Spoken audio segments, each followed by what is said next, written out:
Platelet plug formation, also called primary hemostasis, is the first of two steps needed for hemostasis. Hemostasis is how the body prevents blood loss when a blood vessel is injured or broken. Without hemostasis, even a minor injury would be life-threatening. Imagine dying from a nosebleed. During primary hemostasis, platelets clump up together and form a plug around the site of injury. Then in the second stage, called secondary hemostasis, the platelet plug is reinforced by a protein mesh made of fibrin. You can think of it like a brick wall where the platelets make up the bricks and the fibrin makes up the mortar that goes between the bricks. So going back to primary hemostasis, which is the clumping up of platelets, this step can be further divided into 5 more steps: endothelial injury, exposure, adhesion, activation, and aggregation.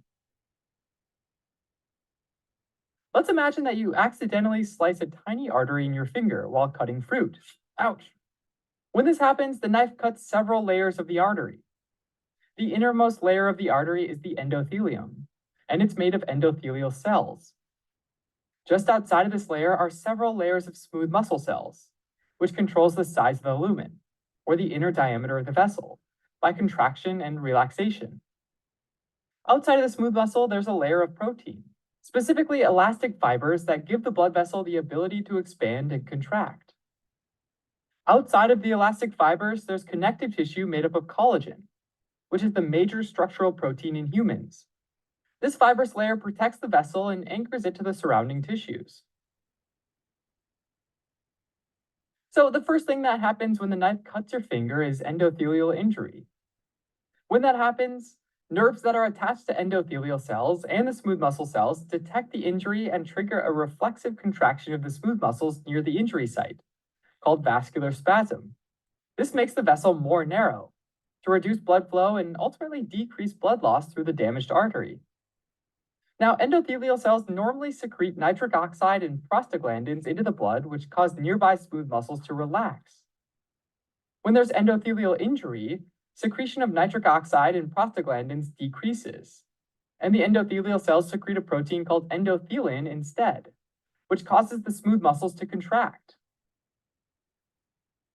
The second step is exposure, and that's when damage to the endothelial cells exposes the collagen that's below them. And damaged endothelial cells release a protein called von Willebrand's factor that binds to this exposed collagen. The third step is adhesion. Platelets, which are small fragments of larger cells called megakaryocytes, continuously circulate in the blood. When endothelial cells are damaged, platelets come in contact with the von Willebrand factor bound to collagen. And platelets have a surface protein called GP1B that allows them to bind to the von Willebrand factor proteins. The fourth step is activation. When platelets bind to von Willebrand factor via GP1B, the platelet gets activated, which means that it does a few things. First, the platelet changes its shape, and its membrane forms tentacle-like arms, allowing it to grab onto other platelets. Second, platelets release more von Willebrand factor, as well as serotonin, which is a tiny molecule that attracts more platelets to the area, and calcium, which is useful in secondary hemostasis. Platelets also release adenosine diphosphate, or ADP, and thromboxane A2. These two molecules are secreted into the blood and activate other platelets that haven't bound to von Willebrand factor. So as more and more platelets bind, there's a snowball effect, and soon a ton of platelets are activated. This is a positive feedback loop. Now, we don't want all of our platelets to be used up just because we got a tiny cut on our finger.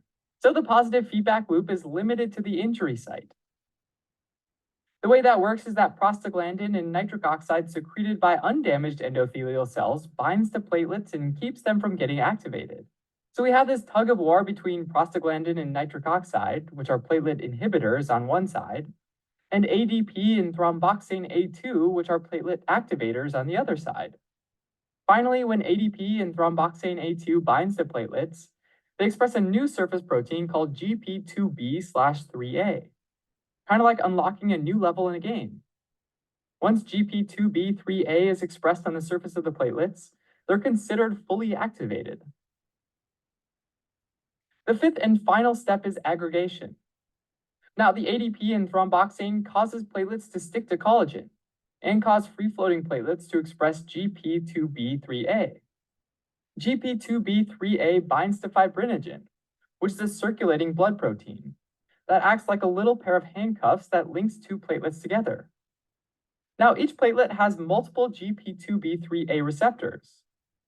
As a result, platelets on the collagen can attach to fibrinogen, and that same fibrinogen can be bound by platelets floating in the blood. This allows platelets to rapidly aggregate at the site of injury and form a platelet plug that can help stop the bleeding. During secondary hemostasis, fibrinogen gets cleaved into fibrin, and fibrin forms a protein mesh, kind of like a giant net that covers the platelet plug and keeps it together.